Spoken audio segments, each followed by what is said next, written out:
Episode में आपका स्वागत है और मैं हूं आपके साथ मोहम्मद कमर खान। भोपाल में राज्य डाटा की सुरक्षा और बढ़ती साइबर चुनौतियों से निपटने को लेकर महत्वपूर्ण मंथन हुआ। मुख्यमंत्री डॉक्टर मोहन यादव ने कुशाभाऊ ठाकरे सभागार में आयोजित राज्य डाटा के लिए साइबर सुरक्षा फ्रेमवर्क को सुदृढ़ बनाने विषयक राज्य स्तरीय परामर्श कार्यशाला का शुभारंभ किया। इस दौरान मुख्यमंत्री ने कहा कि डिजिटल युग में डेटा केवल सूचना नहीं बल्कि नागरिकों के विश्वास और राष्ट्र की महत्वपूर्ण संपत्ति है। उन्होंने बढ़ते साइबर हमलों, ऑनलाइन धोखाधड़ी और डेटा सुरक्षा से जुड़ी चुनौतियों के बीच मजबूत साइबर सुरक्षा व्यवस्था की आवश्यकता पर जोर दिया। सीएम ने घोषणा की है कि मध्य प्रदेश में साइबर सिक्योरिटी रिसर्च सेंटर की स्थापना की जाएगी, जो महू स्थित मिलिट्री कॉलेज के सहयोग से विकसित होगा। उन्होंने कहा कि प्रदेश सरकार सुरक्षित डिजिटल इकोसिस्टम और सुशासन को मजबूत करने के लिए लगातार प्रयास कर रही है ताकि नागरिकों का डेटा पूरी तरह से सुरक्षित रह सके।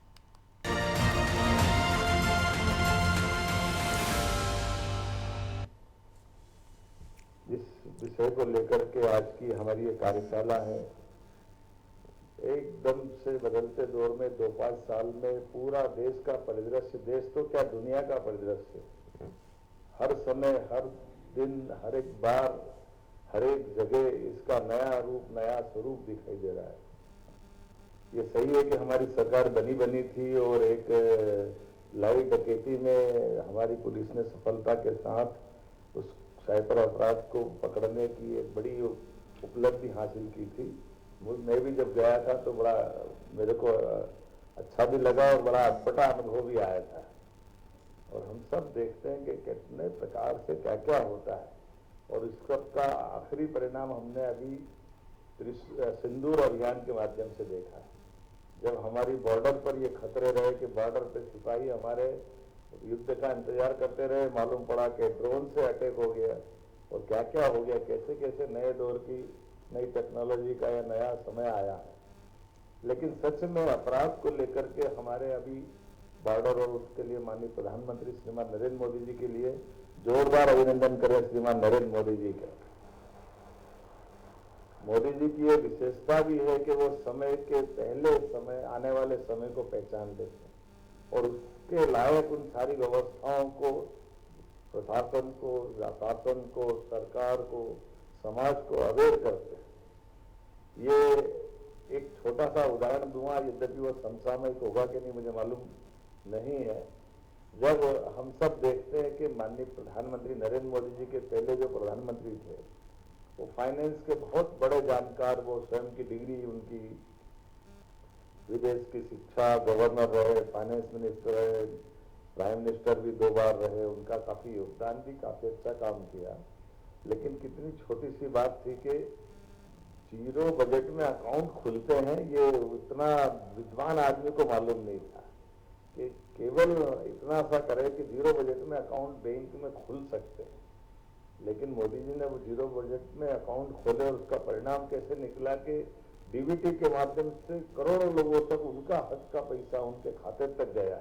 ये वाकई ये डिजिटल युग का एक बहुत बड़ा चमत्कार है, जिसके माध्यम से हमने सबने 40 साल पहले तत्कालीन प्रधानमंत्री जो राजीव गांधी कहते थे कि मैं 1 रुपया भेजता हूँ 15 पैसे पहुंचते हैं, तो कठिनाई तो सबको मालूम, लेकिन कठिनाई का इलाज कर देना, और इलाज करने में जिस प्रकार से मोदी जी ने ये सारी चीजों को ध्यान दिया, आज हमारे सबके लिए सच में डेटा सुरक्षा ये महत्वपूर्ण इतना हो गया कि सीमा की सुरक्षा से भी बढ़कर है। इतना वाकई दर्दनाक है कि पूरी जीवन की कमाई अगर एक झटके से निकल जाए और वो पकड़ने ही नहीं आता है, चारों तरफ से दरवाजा बंद, ताले बंद, चारों तरफ सुरक्षा लगी, माल पूरा गायब, कोई आया न गया, कहाँ गया है, तो हवा में उड़ गया। जो बाजार में अपन पहले सुनते थे कि ये कोई अदृश्य शक्ति आएगी, अब अदृश्य शक्ति कौन से आएगी मालूम नहीं, लेकिन अभी हम अपने से महसूस कर रहे हैं कि अदृश्य शक्ति साइबर में आ रही है। तो जैसे आ रही है ऐसे देव मार्गों पे भी खड़ा करना पड़ेगा देवताओं को। इन सारे राक्षस युग के समय हमारे लिए आज के समय में ऐसे सारे प्रबंधन करने की आवश्यकता है, जिनके कारण से हम ऐसे लोगों से निपट सके। सच में यूपीआई का लोहा दुनिया ने माना है, और आज के इस अवसर पर जब डिजिटल माध्यम से लोगों को लाभ पहुंच रहा है तो सुरक्षा की जवाबदारी भी उतनी ज्यादा है, और ये तभी नागरिकों का विश्वास इस व्यवस्था से बनेगा। हमने सब ने मिलकर के जिस प्रकार से अपने राज्य में ये माहौल बनाया और माननीय प्रधानमंत्री जी के आग्रह पर आज डीप फेक, रेनसमवेयर, डेटा चोरी और साइबर अपराध की चुनौती पर ये जिस प्रकार का समय चल रहा है, मुझे इस बात का गर्व है कि आज दिन भर की कार्यशाला में आप सब वो मार्ग खोजने का प्रयास करेंगे और थोड़ा सा संकेत में है, लेकिन ये बता भी दिया कि लापरवाही करोगे तो वसूली भी आपके विभाग से होगी। इसलिए केवल कहने सुनने की कथा कहानी की जगह नहीं है, ये जवाबदारी की जगह भी, जो भविष्य में हमको अपने उस व्यवस्था के प्रति प्रतिबद्ध कर रही, जिसके हकदार हम हैं। तो आज के इस अवसर पर जब हम प्रदेश साइबर सुरक्षा को प्राथमिकता दे रहे हैं, तो मैं मानूंगा कि आज के इस पूरे कार्यशाला के माध्यम से हम ठोस निर्णय तक पहुंचेंगे। मेरी अपनी ओर से खासकर ये बात सही कि राज्य का डेटा ये सबसे मूल्यवान संपत्ति होता है और आप सबके माध्यम से हम निश्चित रूप से इस पर सफलता के साथ आगे बढ़ेंगे। आज के इस अवसर पर मैं थोड़ा विलंब से आया, इसकी क्षमा भी चाहता हूँ। कुछ कारण से लगा कि बहुत महत्व का विषय, इसलिए पहले तो लगा कि शायद मैं समय पर नहीं पहुँच पाऊंगा, लेकिन हमने कहा भले थोड़ा भी समय क्यों न हो, जरूर आने की आवश्यकता है, जिसमें हमारे भविष्य की बड़ी संभावनाओं पर बात हो रही है और ऐसे में हमारा नहीं आना ये थोड़ा गलत हो जाएगा। और इसीलिए एक घोषणा भी मुझे दी है। मध्य प्रदेश सरकार मध्य प्रदेश के महू में military college of telecommunication engineering एवं शैक्षणिक संस्थानों के सहयोग से राज्य में साइबर सिक्योरिटी रिसर्च सेंटर स्थापित करेगी। मैं ये घोषणा कर रहा हूँ अपने राज्य के अंदर। ये रिसर्च सेंटर केंद्र साइबर सुरक्षा, अनुसंधान, नवाचार, कौशल विकास की दिशा में एक महत्वपूर्ण आधार बनेगा। साइबर खतरों की समय पर पहचान और निगरानी में आधुनिक सुरक्षा व्यवस्था स्थापित करने में भी इसकी महती भूमिका होगी। यह व्यवस्था केवल प्रतिक्रियात्मक नहीं, बल्कि पूर्व अनुमान आधारित निरंतर सतर्कता की दिशा में ठोस कदम रहेगी। आप सबका आभार, बहुत बहुत धन्यवाद।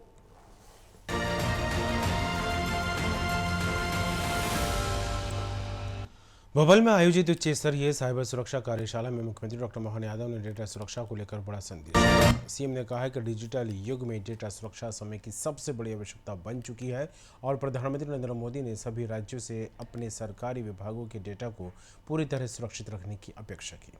उन्होंने कहा कि नागरिकों की जानकारी की सुरक्षा सरकार की प्राथमिक जिम्मेदारी है और डेटा का दुरुपयोग किसी भी कीमत पर स्वीकार नहीं किया जाएगा।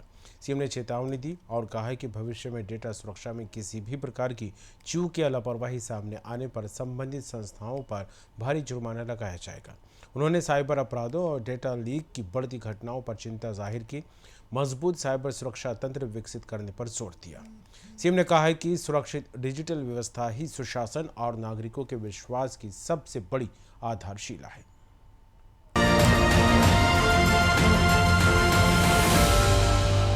ये बात सही कि डेटा सुरक्षित तो देश सुरक्षित।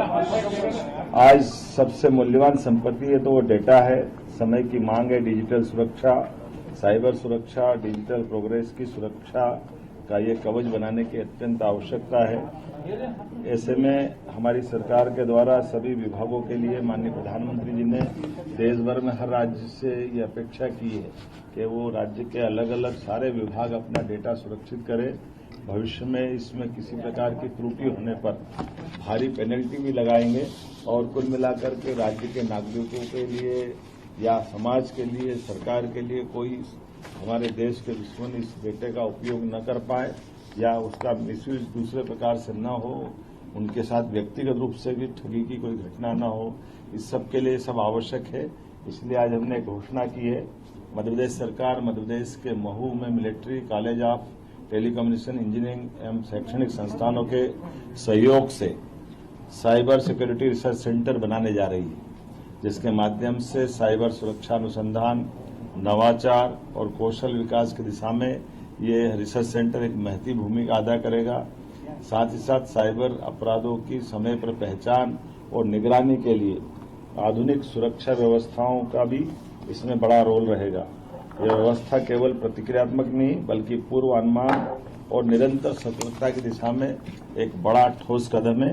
मेरी अपनी ओर से राज्य के अंदर फिर मैं आपसे अपील करूंगा कि साइबर अपराधों से, साइबर ठगों से समय पे बचे और सरकार की व्यवस्थाओं के माध्यम से त्वरित गति से वो सब करे जिसके लिए सरकार ने आपको सूचना दी है। मेरी अपनी ओर से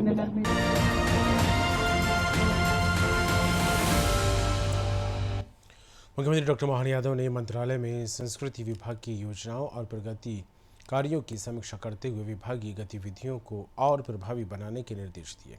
बैठक में प्रदेश की सांस्कृतिक विरासत के संरक्षण, संवर्धन और प्रचार प्रसार से जुड़े विभिन्न विषयों पर चर्चा की गई।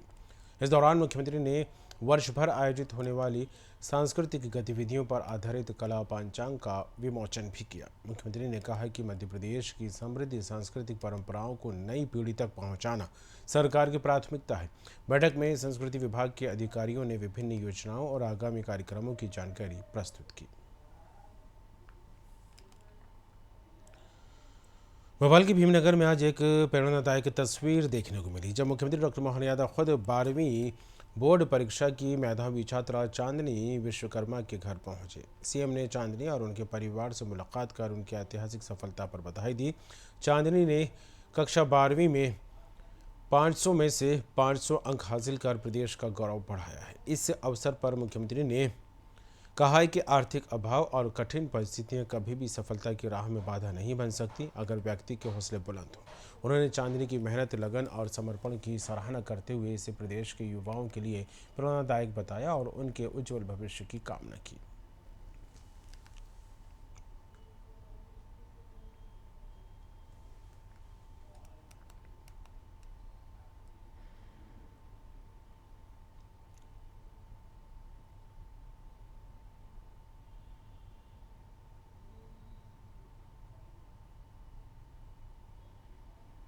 ये बहुत ही ज़्यादा इंस्पायरिंग होगा ये मोमेंट मेरे लिए, और ये मेरी पूरी लाइफ का सबसे अच्छा मोमेंट होगा।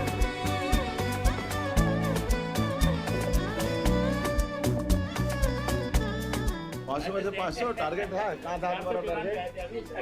अपना एक जमी अपना आसमां पैदा कर, अपने लिए इतिहास पैदा कर। कुछ भी मुश्किल नहीं है इस दुनिया में, अपने लिए विश्वास कायम कर। वाह,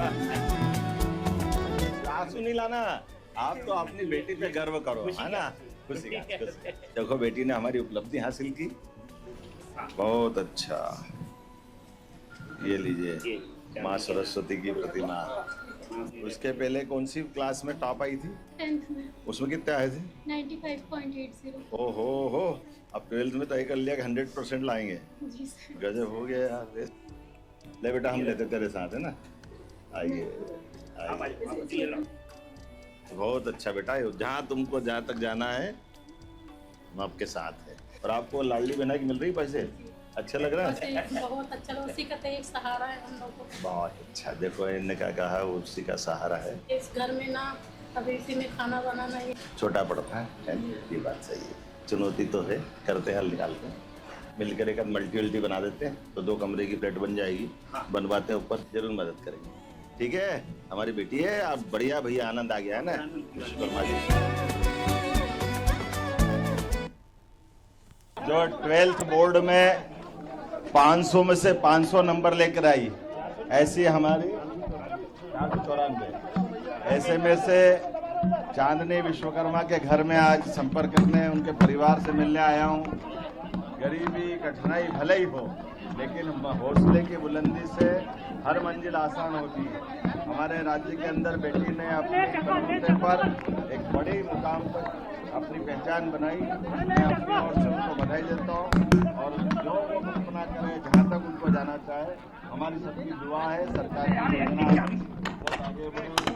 पापा भी मेरे साथ थे। मैं नरेंद्र मोदी जी के सफलतम 12 वर्ष के नगर भोपाल भगवान जी सम्मानी विधायक जी के आया हूँ। यहाँ के जिलाध्यक्ष रविंद्र जेती जी और हमारे यहाँ के पार्षद आर.के. सिंह बघेल जी और हम सब ने मिलकर ये संपर्क अभियान पूरा किया। इस अवसर पर अंदर आने के लिए ईवी स्कूटर लेकर के अंदर आना पड़ा और अच्छा भी लगा। ईवी चलाने से न केवल पेट्रोल डीजल की बचत होती है, बल्कि भविष्य में कई प्रकार से और हमारे खर्चे बचाने का अच्छा माध्यम मेरी अपनी ओर से बने। केंद्र में प्रधानमंत्री नरेंद्र मोदी के नेतृत्व वाली सरकार के 12 साल पूरे होने पर उपलब्धियों और जन कल्याणकारी योजनाओं को लेकर चर्चा तेज है। मुख्यमंत्री डॉक्टर मोहन यादव ने कहा कि बीते 12 सालों में विश्वास, विकास और जन कल्याण के नए आयाम स्थापित हुए हैं। केंद्र सरकार की विभिन्न योजनाओं ने करोड़ों लोगों के जीवन में सकारात्मक बदलाव लाने का काम किया है। उन्होंने कहा है कि आवास, स्वास्थ्य, स्वच्छता, वित्तीय समावेशन और सामाजिक सुरक्षा से जुड़ी योजनाओं का लाभ देश के अंतिम व्यक्ति तक पहुंचा है। मुख्यमंत्री ने यह भी कहा है कि इन योजनाओं के प्रभावी क्रियान्वयन में मध्य प्रदेश ने अग्रणी भूमिका निभाई है।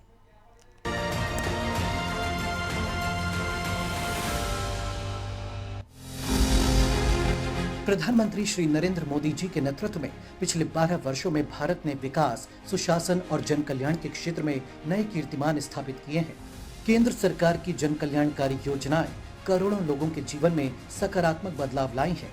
इन योजनाओं के प्रभावी क्रियान्वयन में मध्य प्रदेश ने भी अग्रणी भूमिका निभाते हुए अंतिम पंक्ति के व्यक्ति तक लाभ पहुंचाने का कार्य किया है। प्रधानमंत्री जन धन योजना ने करोड़ों लोगों को बैंकिंग व्यवस्था से जोड़कर वित्तीय सशक्तिकरण का नया अध्याय लिखा है।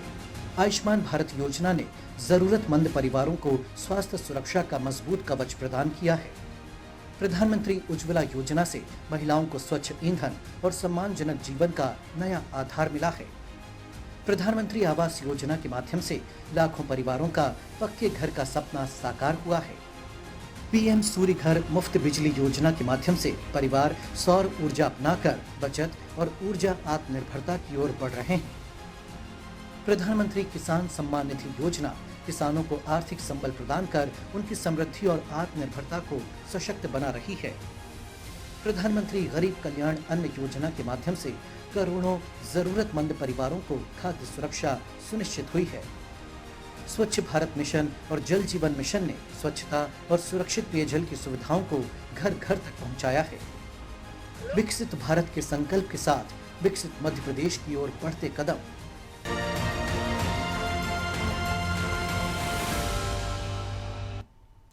प्रधानमंत्री नरेंद्र मोदी के नेतृत्व में पिछले 12 सालों में देश के मध्यम वर्ग को सशक्त बनाने के लिए कई महत्वपूर्ण कदम उठाए गए।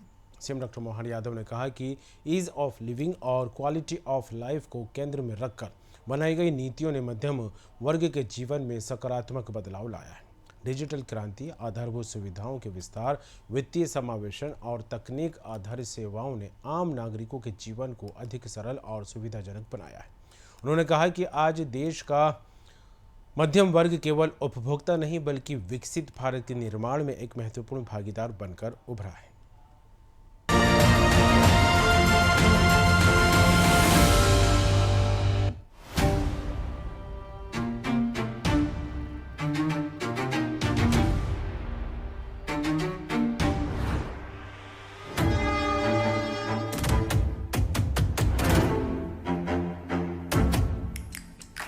ईज ऑफ लिविंग, इसका सबसे बड़ा लाभ तो मेरे मध्यम वर्गीय परिवारों को होना। विकास के लिए हमारी नीति एकदम साफ रही है। इंफ्रास्ट्रक्चर पर बल दो, मध्यम वर्ग को सुविधा दो, मेट्रो कनेक्टिविटी, इलेक्ट्रिक वाहन, सोलर पावर, सस्ता इंटरनेट, बेहतर सड़कें, इस प्रकार का इंफ्रास्ट्रक्चर आज देशवासियों को नए अवसर दे रहा है। 2013 में 2 लाख तक की आय टैक्स में मुक्ति थी। आज हमने 12 लाख तक टैक्स में मुक्ति कर दी। आयुष्मान योजना का लाभ देकर के, और उसका सबसे बड़ा लाभ मिडिल क्लास के बुजुर्गों को मिल रहा है। शहरी मिडिल क्लास की परेशानियां और चुनौतियों को भी दूर करने का हमारी सरकार ने बहुत गंभीर प्रयास किया। रेरा कानून ऐसा ही एक बड़ा कदम रहा है। इस कानून ने पूरे हाउसिंग सेक्टर को अविश्वास और धोखाधड़ी से बाहर निकालने में बहुत बड़ी मदद की। पहली बार घर खरीदने वालों को लाखों रुपयों की मदद भी दी जा रही है। आज भारत के करीब 94 करोड़ लोग सोशल सिक्योरिटी नेट के दायरे में आ चुके हैं। और आप जानते हैं 10 साल पहले क्या स्थिति थी? सिर्फ 25 करोड़ लोग सोशल सिक्योरिटी के दायरे में थे, आज 94 करोड़ हैं। भारत के 25 करोड़ लोगों ने गरीबी को हराया है। ये सभी साथी हम न्यू मिडिल क्लास का हिस्सा बने हैं। ये न्यू मिडिल क्लास देश की सबसे एनर्जेटिक, सबसे एस्पिरेशनल क्लास है।